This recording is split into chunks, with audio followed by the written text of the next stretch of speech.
All right, well, welcome to FinTank. I'm Eric Rodriguez.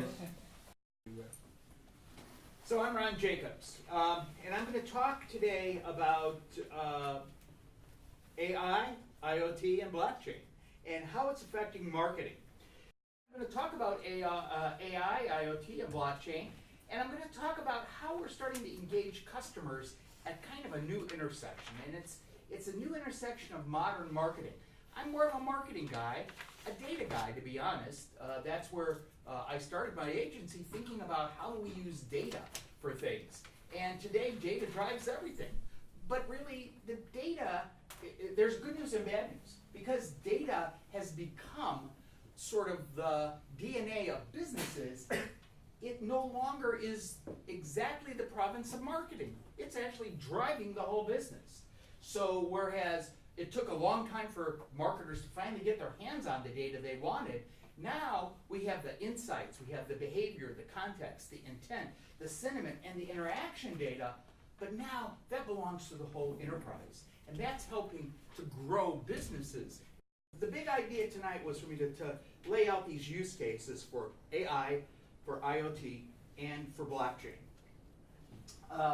AI, we're using it now for marketing automation, for predictive analytics and segmentation, for research and recommendation engines, to build highly personalized and targeted tools. We're going beyond segmentation now. We're starting to get to real one-to-one marketing, talking to people about things that they're interested in based on all the tools we can use to identify that, from sentiment to intent, etc. And we're using it for media planning and buying. Programmatic buying is basically using AI. There's IoT. IoT, we have these conversational interfaces. This is the thing that's gotten all of our attention. For Christmas, I gave every one of my staffers either an Alexa device or a Google device. And no, they all think it's so I could just eavesdrop. Alexa and I could just listen to everything they say in their offices, etc. But no, that wasn't my thinking. My thinking was I wanted them to try these tools out, to actually see how they work. I did a presentation to a client about it, and I asked where the nearest store was. And you know what it told me? It gave me the names of 4 stores. None of them were my client's store.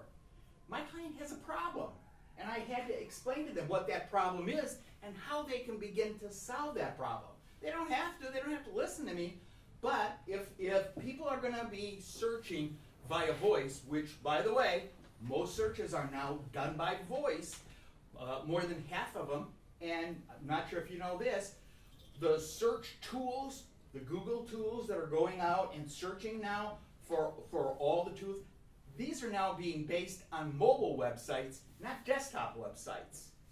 Mobile websites, not desktop websites. Next, they're going to move from mobile websites to voice. That will be within the next couple years. So we're already seeing how these tools are just getting incorporated into everything we do. Blockchain. This is a little harder. And let me just say one more thing about IoT. Now, I'll come back to it. About blockchain. Blockchain is a little harder because this has got some very specific uses in verifying and delivery of engagement and content, verifying responders, vetting and validating payments, rewarding and paying consumers for explicit data. Under GDPR, the new law that's been passed in Europe, data is portable. And you can ask for your data back. You can ask for your data, and this is creating a whole new class of marketer out there. These are called, I think, content agents or data agents. And they're going to be people who get money for your data and pay you. Right now, we have all this problem with food safety. So I can go back and look at where a mango came from, or where watermelon, I think, was one of the products that's been touted as a problem right now. I can see where that came from, but if I want to know for sure that I can trace it right back, it's got to be in blockchain.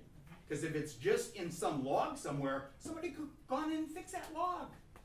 That's what blockchain is changing, that kind of verification. And that's kind of a cool idea when you think about it. So, what can you do right now? Number one, you can use all the available AI tools you can find to research customers' information, shopping habits, preferences, desires, comments, sentiments. Right now we can do that. We can build marketing decision engines to identify the right channels, the right messages, the right calls to action, the right prices. We're starting to do customized pricing at different stages of the customer life cycle. That is, welcome, maturity, and all. Okay, we're doing that. We're starting to see how that can, and we can do that right now. We can use AI-driven tools to iterate and scale content, communications, engagements, conversions in a way that humans simply don't have the cognitive power to do. We can write content, all your web content. I promise you this is one of the biggest things I'm going to tell you today. Write all your content in natural language. And try to do it around near-me questions. Whether you're a retailer or not, it doesn't matter. People are searching this way. So they want, they want to know what's near me. They want to go somewhere near me. They want to do something near me. They want to buy or invest near me. They're going to ask these questions. So you have to start thinking about rewriting your website in a way that sounds very natural. Kind of the way I'm talking. Maybe not the way I'm talking, but you get the idea. It's got to be this more natural language. You can partner right now with IBM Watson, with Salesforce, with Microsoft, with Google, with Amazon, AWS, or use open source tools such as TensorFlow or Car or Ethereum. All these tools are available and you can access them right now. IBM Watson, Salesforce, they're giving some of these tools away so that we'll incorporate them into our products and services. Why? Because if they work, then we're going to come back to them and want to expand it. They'll monetize it. It's that freemium kind of idea that we've seen around forever. And the last thing I want to remind you is recognize that AI, IoT, and blockchain are not solving new problems. They're solving existing problems, but in brand new ways.